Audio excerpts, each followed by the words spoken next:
Before we dive in, make sure to subscribe to Strange History, where we uncover forgotten inventions, survival secrets, and everyday genius from humanity's strangest chapters. Now picture this.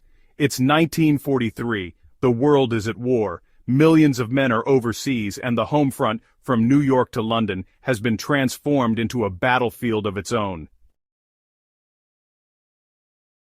But this war isn't fought with guns, it's fought with ration stamps, scraps of metal, and sheer ingenuity. Gasoline, sugar, and rubber are scarce. Every household becomes a miniature factory, every kitchen a chemistry lab. What emerged from that era weren't just acts of patriotism, they were brilliant survival hacks that kept families alive, cities running, and entire nations functional when global supply chains had collapsed.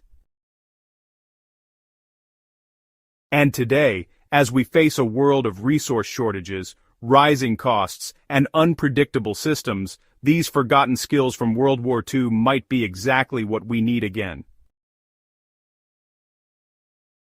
So here are 5 Homefront hacks from World War II, practical, powerful, and honestly, surprisingly relevant in 2025. When food imports fell and farms were redirected to feed troops, governments urged citizens to plant their own victory gardens. By 1944, over 20 million American families had one, filling backyards, rooftops, and even city parks with vegetables. Britain turned bomb craters into potato patches, schoolyards became cabbage fields.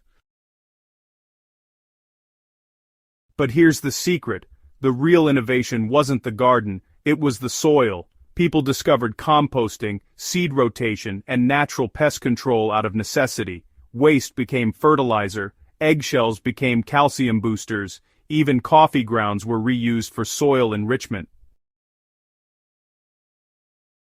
Victory gardens weren't just patriotic, they were sustainable long before the word existed.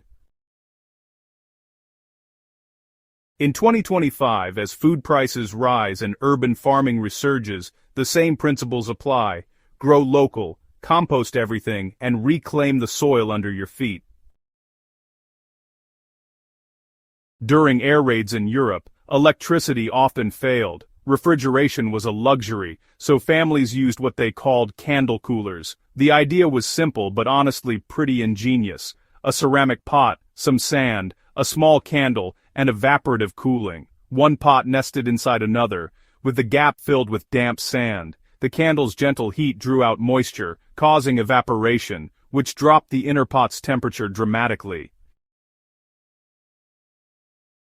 People stored butter, milk, and even meat this way for days. This low-tech trick, rediscovered by survivalists today, mimics the modern Zir pot used in off-grid communities. It requires no electricity, only physics and patience. In 2025, with blackouts, power shortages, and all this climate unpredictability, here's a World War II trick that, honestly, might just save your groceries. Every ounce of fat during World War II was, well, seriously precious. Factories actually used animal grease to make soap, lubricants, and even explosives. Yeah, glycerin extracted from soap fat helped make TNT.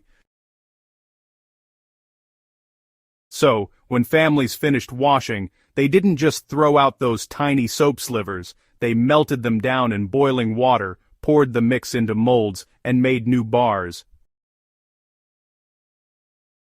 It became a ritual, small daily recycling before recycling even had a name. Some folks even infuse soap with herbs to stretch its use or, disguise odors from homemade detergents. Today, with waste-overwhelming modern systems, this old-fashioned thrift isn't just nostalgic, it's genius. Turning scraps into new products is exactly what sustainable living demands. The World War II soap saver reminds us, the best recycling bin is your imagination. Walk into any wartime home in the 1940s, and you'd see metal cans stacked neatly by the stove. Every piece of tin, Every scrap of aluminum was reused. Men and women turned soup cans into lanterns, stoves, and even small radios. Kids made toys from scrap metal. Mechanics used tin to patch leaks or fabricate spare parts when none were available. The government even launched tin drives, encouraging citizens to donate cans for aircraft production. But many people didn't donate. They innovated. They built with what they had. That spirit of functional creativity is exactly what's missing in a throwaway culture. In a world drowning in plastic, the World War II Tin Can Workshop reminds us that recycling isn't just about sorting trash, it's about transforming it. When fabric became scarce, the British government launched a campaign called Make Do and Mend. It wasn't just advice, it was survival policy. People darned socks, patched uniforms, and turned curtains into dresses. A single garment might last 10 years, stitched and re-stitched. Even wedding dresses were often made from parachute silk, literally the fabric of war repurposed for love.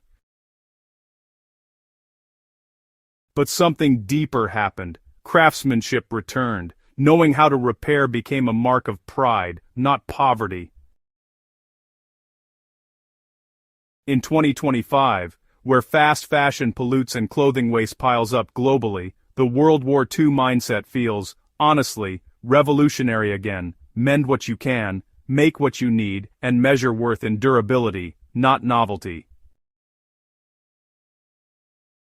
By the time the war ended, civilians had built a blueprint for resilience. They learned how to live with less, and thrive doing it. These weren't just survival hacks, they were philosophies, lessons in endurance, simplicity, and respect for materials. In 2025, we face different enemies: inflation, climate instability, and dependence on fragile global systems. But the wisdom of the World War II Homefront still holds. Grow what you eat, repair what you wear, reuse what you can't replace. The generation that survived on scraps proved something timeless. Innovation doesn't require abundance, only determination. So, the next time you flip a light switch, toss out leftovers, or replace something that could have been fixed, remember, there was once a world where ordinary people did extraordinary things, armed with nothing but soap scraps, seed packets, and courage. And maybe that's the greatest forgotten skill of all.